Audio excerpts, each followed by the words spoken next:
So what I'm going to be presenting on is a technology called Tangle, which was developed by IOTA. And this is also peripherally related to IoT. The idea for it came out because they wanted to create a blockchain that's compatible with using for IoT and making microtransactions. But then they realized that really this sort of new technology is applicable in a lot of other spots other than just IoT. So, going right in. So, what are the benefits of the Tangle versus traditional blockchain? For one, there are no fees, and this is kind of what the original goal of this was in order to make IoT work, you need to make microtransactions, and once your fees are 40 cents, like they are in Bitcoin, then there's really no point of doing microtransactions. Your fees are like up to like 100 times what the transaction, the actual amount you want to transact. Next, they also wanted to remove the dichotomy between transaction makers and transaction authenticators. So in Bitcoin or Ethereum, people who make transactions aren't necessarily the same people as the people who are authenticating, which are the miners. And so they, with Tangle, they wanted to bridge this dichotomy and make anyone who is making transactions should also be contributing to the network through mining. Um, Finally, there's no hard limits on the transaction rate, so there's no block size involved here. Really, what Tangle did was it realized that the fundamental bottleneck with a blockchain is the blocks. So it tried to create a chain of sorts that will remove this altogether. And finally, it's unforkable, which is, I'll put like an asterisk on that because I'll be getting into a forking attack that you actually can do. But for the typical point is that you can't like go back in history and create a brand new fork and render all new transactions invalid. So, essentially, what is the Tangle? Essentially, it's basically just a different data structure. The blockchain you could think of as a linked list, and a Tangle is basically a directed acyclical graph, DAG for short. And basically, instead of your main structure being blocks that contain the data of multiple transactions, each transaction is a node on the graph. So this is what a Tangle would look like. Ignore the numbers for now. I'll explain those in a minute. But essentially, how this chart can be read is it's like read left to right in time, and each of these blocks or nodes are new transactions. And so transactions that appear farther right on the graph are like later on in time. And so basically, what you have to do in a Tangle is in order to make a new transaction, you have to choose two previous transactions to verify. So for example, here we see F, this transaction, in order to get its transaction made, it has to do a proof of work in order to like build a transaction. But part of this proof of work is verifying two previous transactions. So in this case, it'll choose to verify this transaction and this transaction. And essentially, what this does is it creates and if you do it randomly, you'll create a large tangle because it ends up looking very messy in the end. But you create this like directed acyclical graph. And so now, but you might be wondering, why do certain nodes have multiple people verifying it, right? Because like if someone's already verified that, why is D verifying the same one? It's because basically it takes time for a transaction to be made. So the best way to visualize this diagram is think of the beginning of the block to be the time when someone decided to make a transaction, and then they start to work on their proof of work, and then this is when the transaction actually gets published to everyone else. So in this meanwhile time, if D came along and decided and didn't realize, and also there's like propagation time that like it takes time for the network to realize that F's transaction has actually been created. So if D didn't realize that this transaction had already been made, it will also start to work on the same transaction. Technically, there's nothing really stopping anyone from working on really old transactions, but there are heuristics that are put in place in order to prevent that, which I will be going into. So essentially, like each of these blocks, you can think of them having transaction times. This is an example of where, for example, E would have started to work on G and F at the same time, and same thing with A. And so what the important nodes here you have to keep in mind are called tips. Basically, A and C are tips because they're unconfirmed transactions. And so the goal of any new transaction is to try to confirm tips. And that's really what will allow this network to make sure it's constantly confirming transactions. Because if people are just confirming old transactions that are not tips, it's going to leave some transactions out and take way too long to get confirmed. So now I'll go ahead and talk a little bit about the terminology, and that will help explain how the entire system works. First, I'll talk about depth and cumulative weight. The depth is basically how far the shortest path it is from a tip. So, for example, right now A has a depth of 0, D has a depth of 1, B has a depth of 1, and basically a cumulative weight. And so every transaction has something called an own weight to it, which is basically the amount of work that someone has put into that proof of work. So once you can think of this like in Bitcoin with how many zeros you have, leading zeros you have, and basically the more leading zeros you have, the more work you put into that transaction, and you can basically your own weight gets higher and higher. Traditionally in Tangle, this is just an implementation detail, but all own weights are in 3 to the n, so it's either going to be 1 or 3 or 9 or 27, etc. But the reason that you want to try to put a higher own weight, is because if everyone just keeps using the same, if you have a transaction that's very important, basically other transactions that are choosing transactions to verify will prefer to do things with higher own weights. So also this will help prevent spams, because if someone just keeps spamming transactions with an own weight of only 1, their transactions will become much less likely to be approved.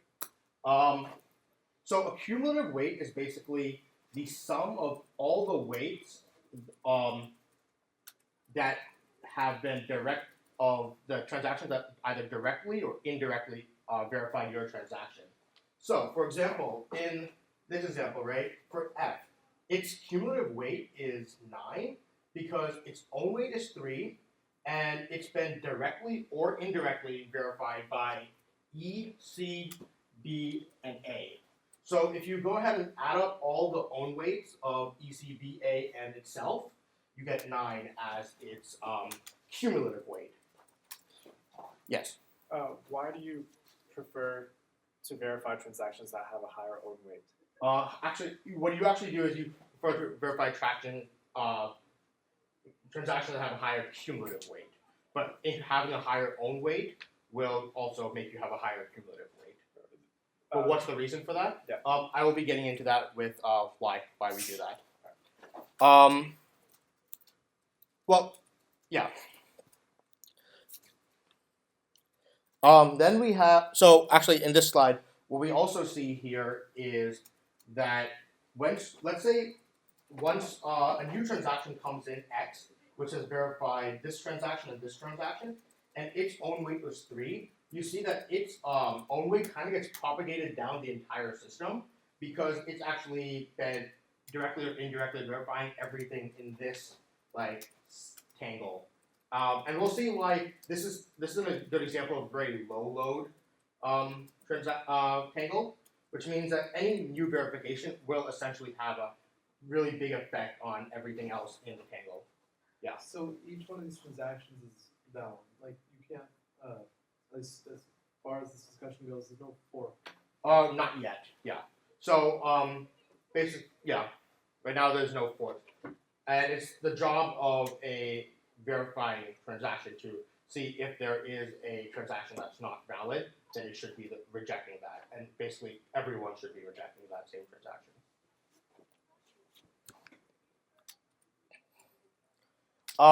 Now we also have heights and scores. Heights are basically the shortest path from the genesis transaction. So in the same way as a depth, you just find the shortest path from any tip. Here, for example, the height of A, for example, is 2, because you can just go jump from Genesis to D to A. And the score is very important, because the score is basically the sum of all the own weights of anything that you've directly or indirectly verified.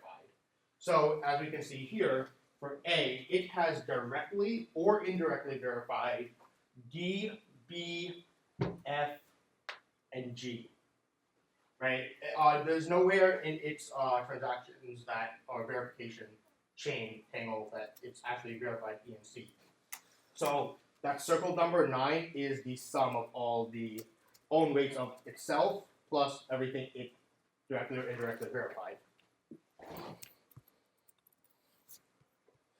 And so now what's the goal of our system, right? Is that we want to try to get as many people verifying tips as possible. We want to keep the number of tips as constant and as low as possible, because if the number of tips proceeds towards infinity, we're essentially going to be leaving transactions unconfirmed forever. So the goal is to keep that near a low constant, and to do that, you have to find a way to make to show where this constant will be. What we'll do right now is just assume that everyone's going to be choosing a random tip from the set of actual tips, right? So what we're going to do is let L of t be the number of unconfirmed transactions, which are actual tips. Let lambda be the rate of the flow of transactions. So we're going to assume that new transactions are coming in at a constant at a Poisson distribution, but we're going to take it the average for now. And then let's let h of L of n be the time that it takes to actually do the proof of work process in verifying transactions. And so what we're going to do here is, like I said, if you randomly select tips from an unconfirmed transaction, the flow of approvals for a specific tip will be lambda over L, because it'll be the number of incoming transactions over the total number of tips it probably could have choose to work on. And so from this, we see that basically the probability that someone, let's say you have chosen a tip to verify, and you spend a certain amount of time to verify it, the probability that someone in that time that you have spent verifying it has also already verified that tip is given by that exponential. And basically what we can do here is see the change in the number of tips can be represented by this function, because basically every time you add a transaction, you are going to be adding one tip, because your transaction is one tip.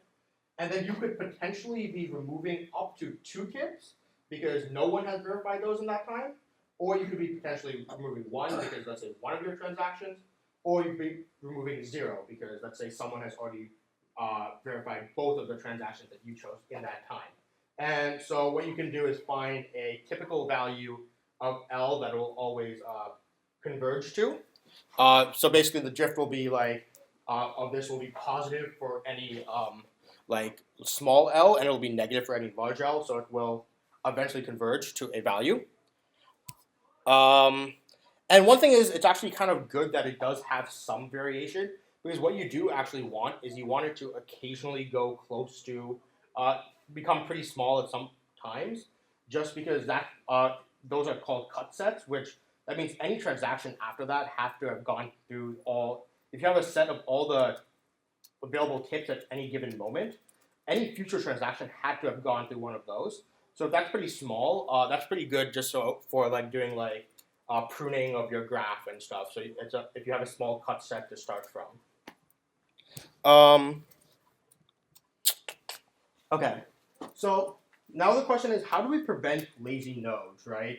If one node could basically just take the same set of old transactions and basically just keep confirming them again and again as their new transactions, and they can basically just pin. And if anyone says like, "Oh, these transactions have already been verified," what they can do is they can just keep pinning it on, saying, "Oh, sorry, network latency times. I didn't realize that these have already been verified." And that's okay. That's what the system is designed to do. That's how you get the security of the system, is by having multiple people verify the same thing. What to stop someone from purposefully doing that is basically you set a parameter alpha, anywhere between 0 to 1. And basically, only the nodes from the top alpha L possible cumulative scores, possible scores, are considered legitimate tips. So let's say only the top 50% of tips are considered, with respect to their scores, are considered legitimate by the networks. That way, if someone tries to keep using the same old transaction again and again, at a certain time, that score will, as the tangle becomes like more in the future, and like the real tips have a higher score, these old scores are going to become invalid. And what happens if you have a legitimate transaction that basically you accidentally that fell below the alpha L? All you have to do is create a new transaction that verifies your old transaction and another transaction, and then it'll have a high. Hopefully, this new transaction will have a high enough score to be considered in the real set. If anyone has any questions about that, let me know. So what we see is you actually end up having about two kinds of networks.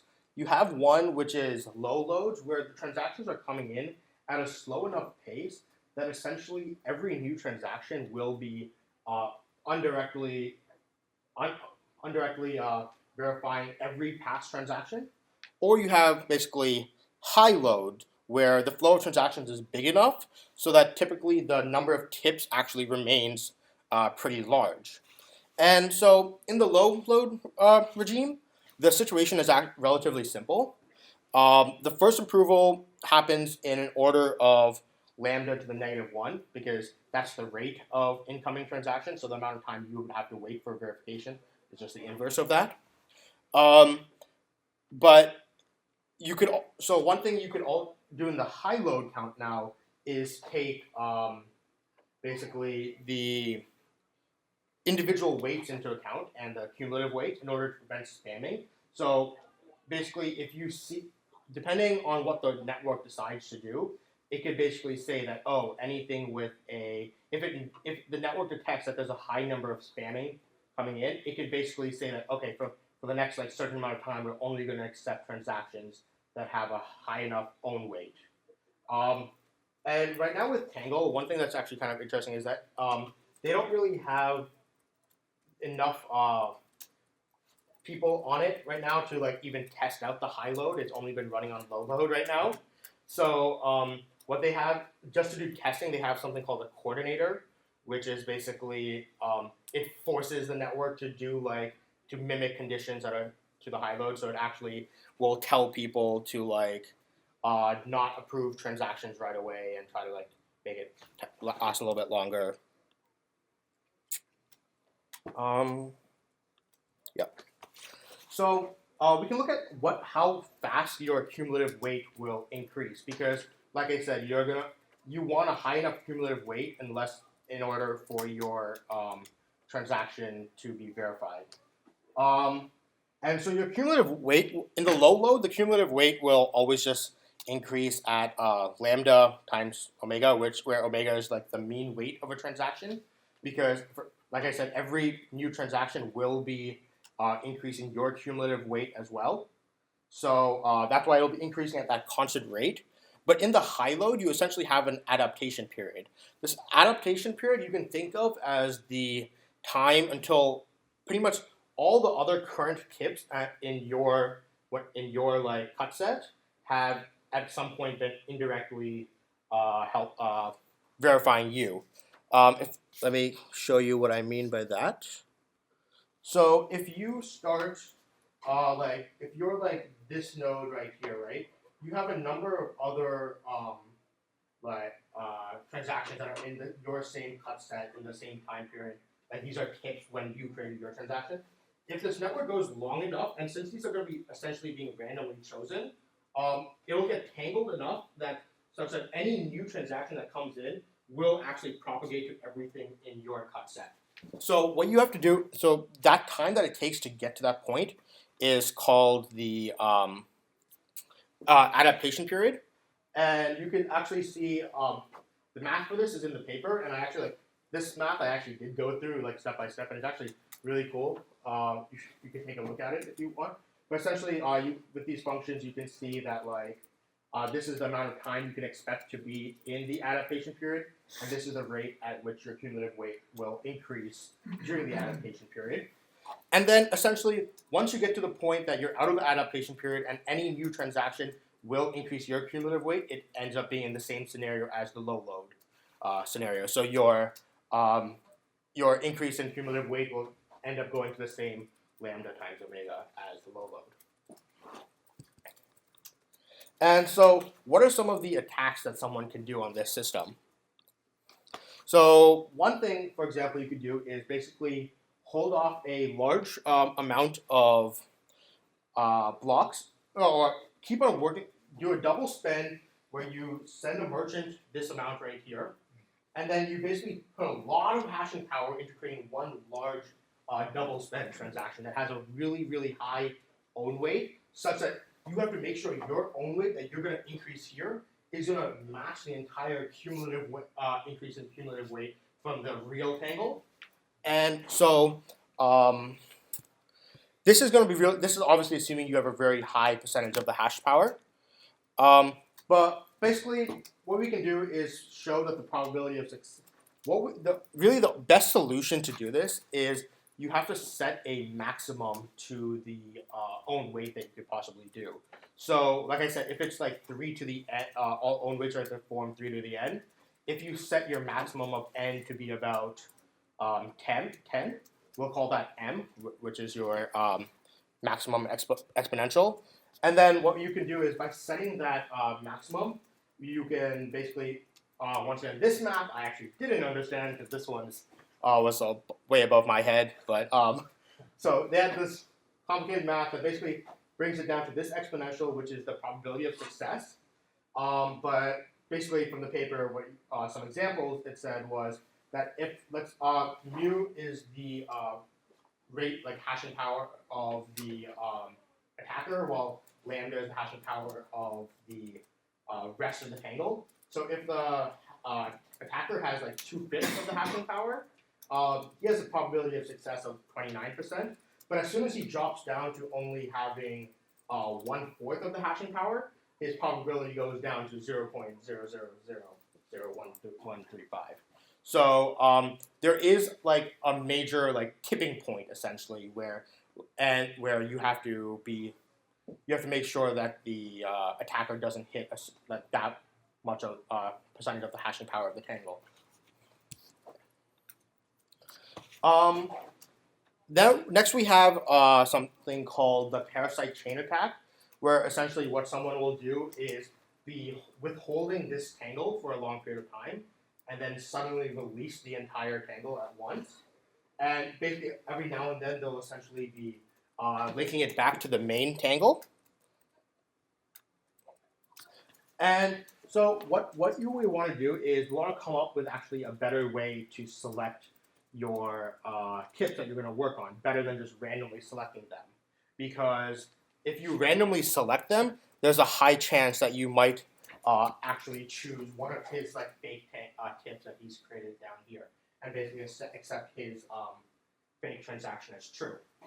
So the way to do this is we use a Markov chain Monte Carlo algorithm, where essentially you place like n particles, and being pretty small, around like 10 or so, in a certain range of cumulative weights.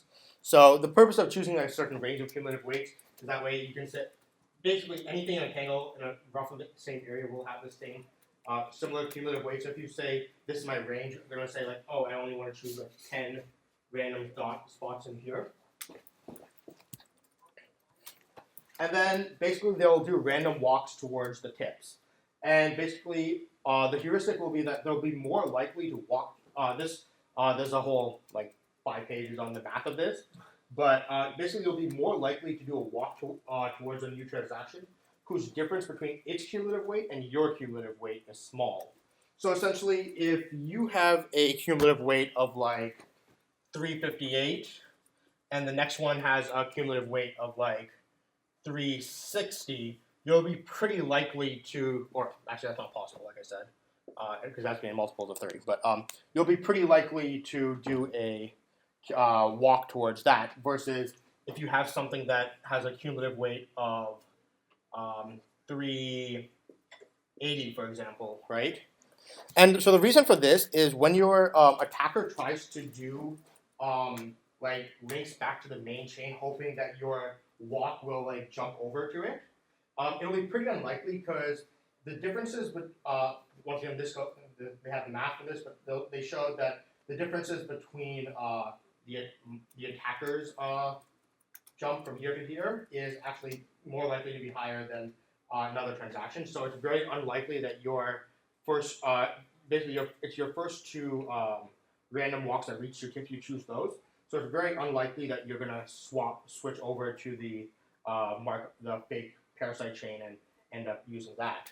And this is also really good for catching lazy nodes as well, because basically if you have someone just constantly approving old transactions, the jump in cumulative weight from an old transaction up to their like fake new to their new transaction is going to be really high. So you're going to be really unlikely to choose that as well. Question. Yes. What happens if through the random walk they do accidentally confirm one of the ones on the parasite chain? So it's pretty unlikely, but what would happen would be that this transaction will be verified. And I guess it really depends if enough people are doing this. This chain will keep on having higher and higher cumulative weights. So this chain will eventually die off. The idea is, essentially the idea is you want to make sure you're not just randomly choosing tips. You should have some sort of heuristic towards going towards higher cumulative weights. What does the Score? No. Yeah, sorry, score. What's a rough probability of that happening? I'm not sure off the top of my head. That's in the paper, so. Okay. Yeah. How does the network know that everyone is running the exact same logic in terms of choosing It doesn't. It just hoping that the majority of people are. So, but if you wanted to be a lazy node, couldn't you just run your custom logic? Yeah, but if everyone else is doing this random walk system, they're not going to be they're going to see that your transaction. It's going to be very unlikely for people to verify your transactions because they're not going to end up reaching yours because you're only going to be verifying really old transactions, and this jump is going to be way too high. Gotcha.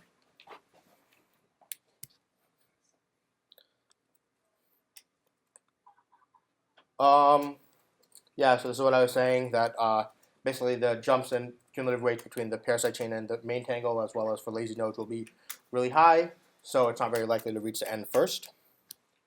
And then this is actually a new attack that just like someone discovered like a month or two ago, and so they just quickly added it to the paper, which is called a splitting attack, where essentially what the attacker will do is he'll purposefully create two transactions, a double spend transaction, and try to purposefully split the network in half and hope that half the people will start to work on one side of the tangle and the other half will work on the other side of the tangle. And basically, and as long as if he gets at the beginning roughly half to work on each, the cumulative weights will be roughly the same. The scores will be roughly the same, and so people will be working. It'll be pretty equal. And any like variation in the average like scores of the two halves of the tangle, he'll just use his own like mining power in order to like stabilize them and essentially create a split. Yeah. Can we clarify the difference between a cumulative weight and a score? Yeah. So goes down towards Genesis block? cumulative weight is the sum of all the own weights of everything you have verified so far, and everything that's verified you, and the score is everything that you verified.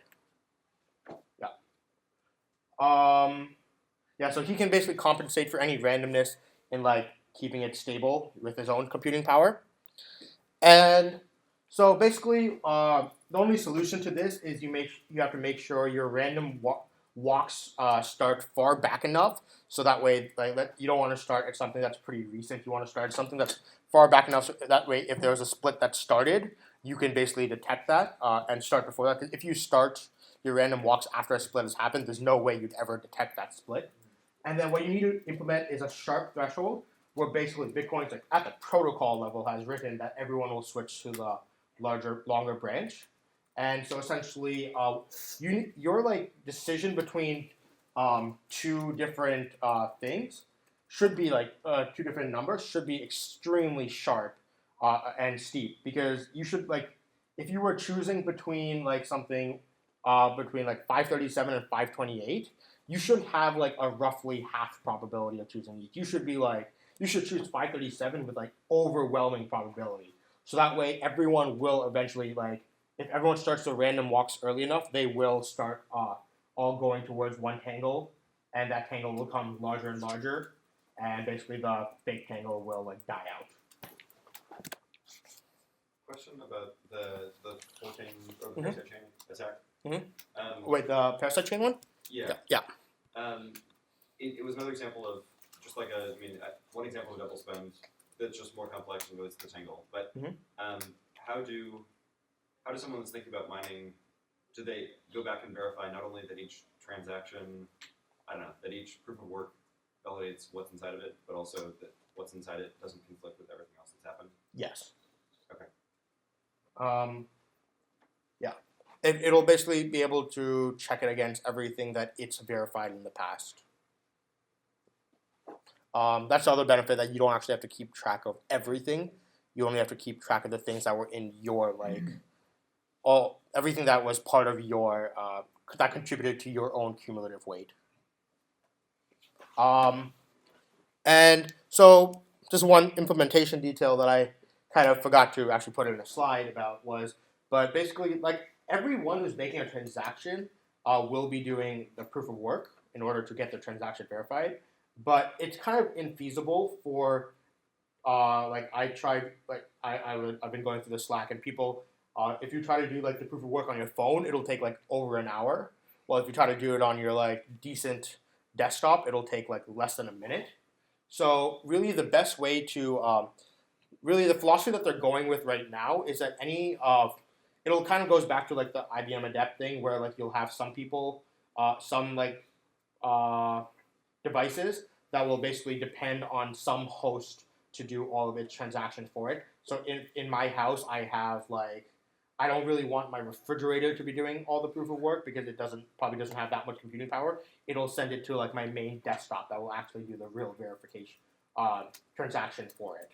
And so this is actually a place where fees could come in, but the idea is any merchant or anyone who has a decent number of devices might as well just run it on their own like desktop, for example. Yeah.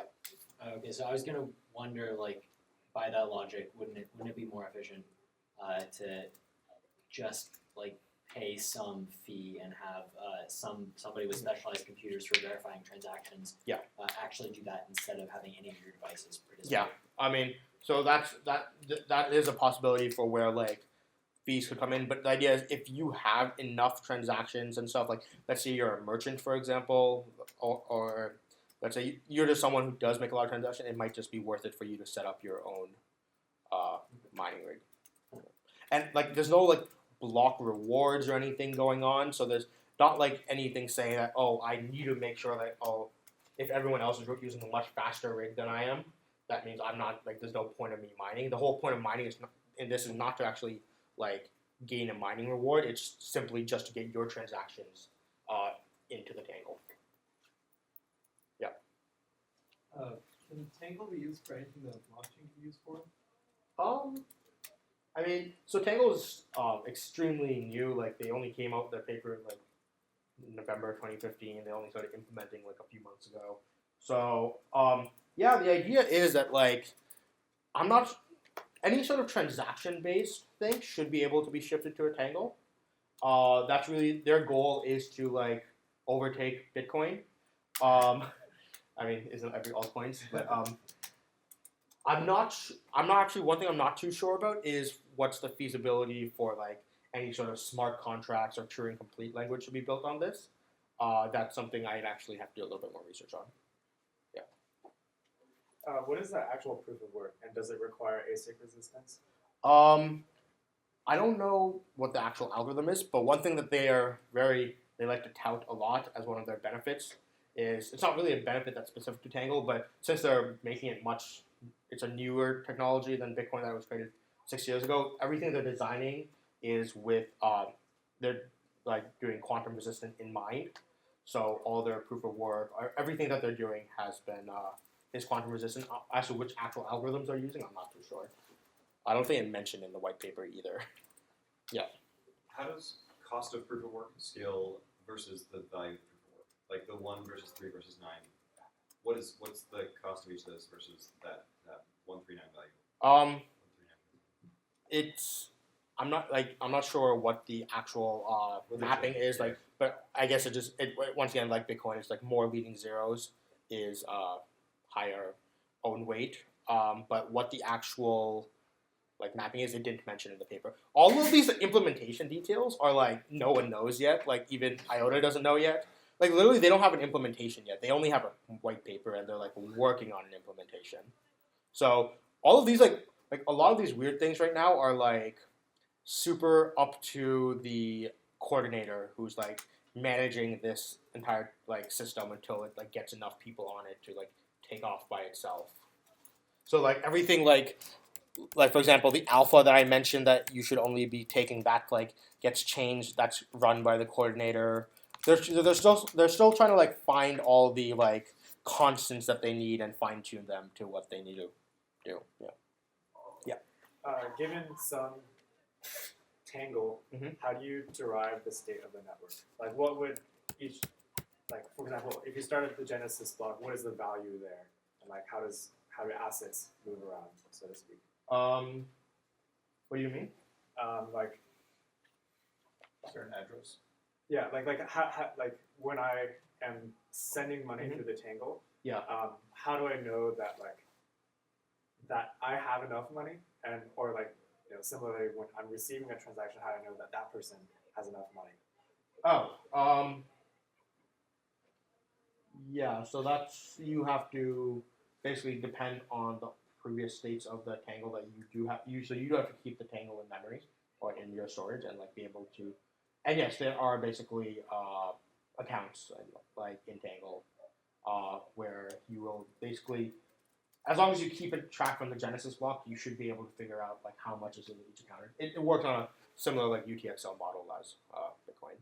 Oh, so each transaction is spending from a previous UTXO. Yes.